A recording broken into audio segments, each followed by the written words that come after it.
All right, welcome back to another series. This is series 27. We are in Bereshith, which is Genesis. We're going to get right into it. We stopped at verse 20 last series. So if you haven't checked that out, go ahead and watch it. You can watch the other ones as well, beginning at the beginning, first series, just because of the simple fact that everything is building off of each other. And what happened in the previous series is going to help you follow along with this part. All right. So, verse 21, and he asked the man of that place, saying, where is the cult prostitute who is beside the way to Enaim? And they said, there was no cult prostitute in this place. Key point here, by the way that she was dressed, she was judged. All right, they assumed that she was a cold prostitute. We see here it was a little time getting to know this woman or who she was. She had her face covered. They didn't know. They just wanted one thing to pleasure themselves. They paid for it or made a deal to have it paid for. But you see that what they were using back then wasn't just actual money. Right here, they're using animals, a goat, something that you can farm with, get food with, and things of that nature. Back then, they exchanged different items for payment. All right. So, verse 22, and he returned to Judah and said, I have not found her. And the man of the place also said, there was no colt prostitute in this place. All right, so another key point, you want to have someone that's telling the truth to you. So, in whatever you're doing, if you have a job and you need someone like to run errands for you, or someone that's in the office that's taking care of paperwork and stuff, you want the truth. All right, you don't want lies being told. That's how things can go about. You can get in trouble for things, or things that come up where in situations that you don't want to be involved in. So, that's a good thing right there. All right. Verse 23, and Judah said, let her take them for herself, lest we become despised. For I sent this young goat, and you have not found her. All right, so he was looking for her. He's looking to get back, what he given to her. He went and took the young goat to that place in exchange for what had happened.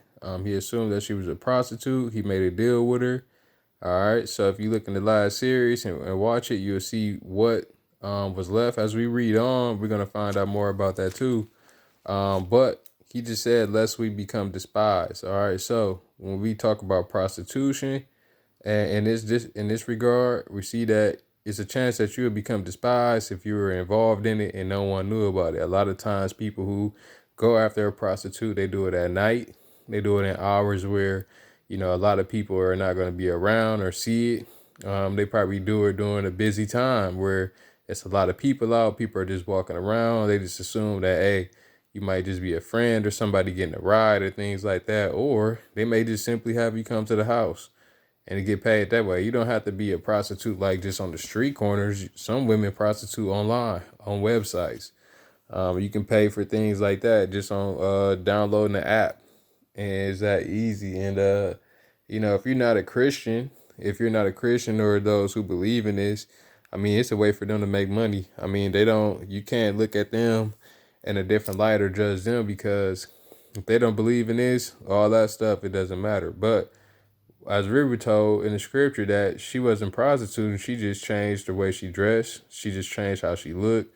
So the way you dress will make you appear evil, or it may make you appear good. There's scriptures that says stay away from the appearance of evil. So knowing this, all right, and knowing when the daughter in the previous series that we was talking about, not the exact last one, but before, we see that she was seen by a man, and he wanted her as a wife, and he defiled her. Maybe she was dressed like one of the girls there, where they were cool with that type of stuff that happened. So the way you dress is gonna really determine what type of males you attract and how you'll be treated. So you see here, they're worried about being despised because of the situation that happened, because they assumed that she was a cold prostitute. He just wanted to pleasure himself. And then you see that, before, when he was going after her, and made a deal with her, he wasn't worried about being despised because he didn't expect that, he expected everything to go as planned. He gave her the deal. They made a deal with her. He gave her some things in exchange for it. And now they can't find her. Dishonesty, did she deceive him? Yes. She deceived him when how she appeared, her appearance. All right, appearing as evil, appearing as a called prostitute, and now we see that is despised. He's become despised of it. So now we see the importance of women and the situations they can bring about just about how they dress. All right. That's key. Verse 24. And it came to be about 3 new moons after that Judah was informed, saying, Tamar, your daughter-in-law, has whored, and see, she has conceived by a whoring. And Judah said, Bring her out and let her be burnt. All right, see, brought it up again. All right, so now we see he wasn't expecting to be despised or have any worry about that before he went into the prostitute. And then after he find out Tamar has been involved in some similar whoring, it doesn't say prostitute, right? All right, prostitute, it says whoring. So that could be meaning the same thing, sleeping with multiple men and getting paid for it. All right, same thing. Now, it may not be multiple men, maybe just one. In this situation, we only know about Judah, all right? And now that she's got pregnant by the man, this could also mean that they didn't know she knew who it was because she was waiting at the entrance, right? But he didn't know. All right, so he didn't know who she was. So that's another thing to bring up. If you have a one night stand or has been involved with somebody, you didn't know who she was, but she got pregnant. Maybe she know who you was, and she didn't tell the people how she deceives you and things like that. She just said that she got pregnant. They make up a story. That's how you can spot out lies and women talking about they got pregnant and things like that. And that's a chance for a woman to tell the truth. Tell the truth about what happened. Tell the truth about how you got pregnant. That'll stop a lot of all this commotion and things going on, right? So verse 25, let's continue. When she was brought out, she sent to her father-in-law, saying, By the man to whom these belong, I am pregnant. And she said, Please examine whose these are, the seal and the cord and the staff. All right, so that's key here. She got proof that it's him. She knows him.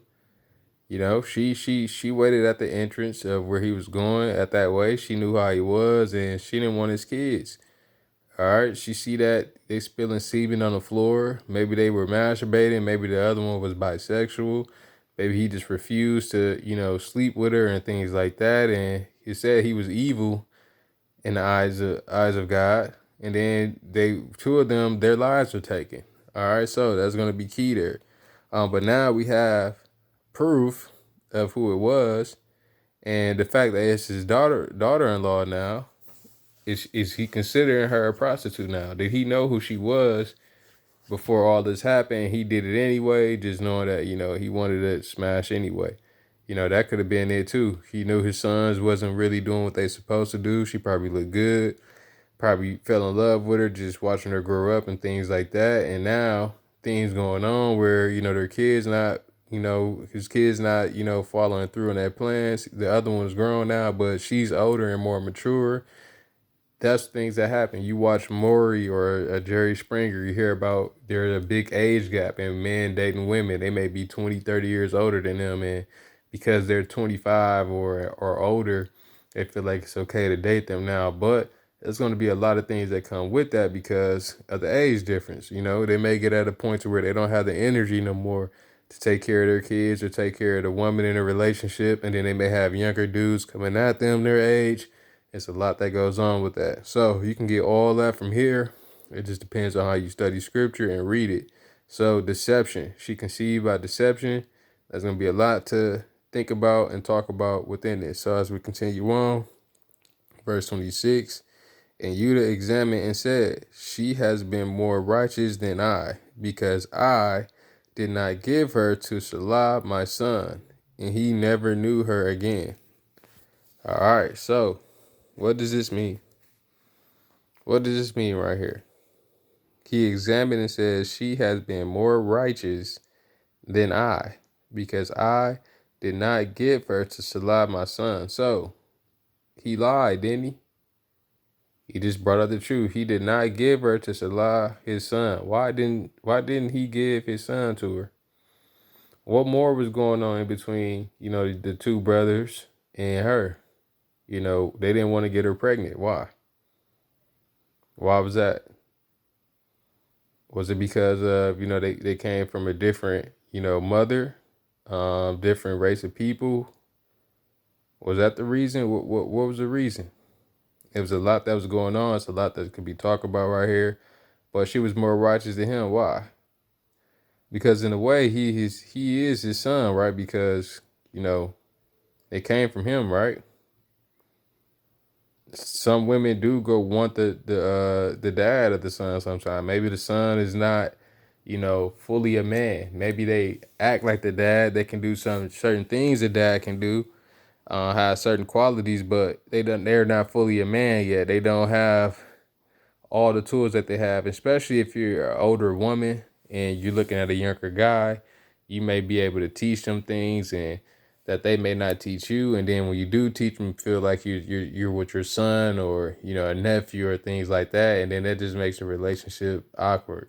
This is like a challenge for her. She had to deceive him to get what she wanted. Now that he found out, it may make her feel good. All right, so let's continue on and going again. It says at the end here, and he never knew her again. All right, so verse 27, and it came to be at the time for giving birth that see, twins were in her womb. And it came to be when she was giving birth that the one put out his hand, and the midwife took a scarlet thread and bound it on his hand, saying, this one came out first. And it came to be as he drew back his hand that see, his brother came out. And she said, how did you break through? This breach be upon you. So his name was called Peretz. And afterward his brother came out, who had the scarlet thread on his hand. So his name was called Zerah. All right, so that's going to be key there. All right, as we read here, what a turn of events. She had two boys here, right? They came out, and we see that they came from Judah, right? Now, maybe this was part of the plan, but we see that two of his sons were taken away because they were evil in the eyes of God. And the other one did not follow his son's commandment as well because he didn't get his brother's wife pregnant. He was spilling his semen on the ground. Could also been masturbating and ejaculating. It's a lot of things that could have been going on here, but now she's giving birth to twins. And in a way, we see that if you go back in previous series where it talks about Cain and Hebel, when one of the brothers killed one of the brothers, instead of just doing good, we see that God gave the dad a new son, Seth. All right, Seth was the new son that was supposed to replace the one that was killed, and the lineage went on that way. Although it's not the same exact person, it could be the same spirit. They may be able to think the same and things like that and use the same, but just a different person, a different body. So we don't know how all that goes down exactly, but we see that as we read here, the same dad. She said that she was more righteous than him. Maybe she wanted to save the sons. They were married. She's one with them. She chose him. All right. She had two of his sons. And then what a turn of events. She had twins in all this. All right. So she deceived him in this. So that's a lot to be talked about. And then it's a lot you can get from that. All right. So you go ahead, talk with your pastors and your teachers, first lady and all that stuff. And then the next series, we're going to get into some more things involving women of different races and people and some of the situations you can get involved in. So without further ado, we'll get the key points out. God bless.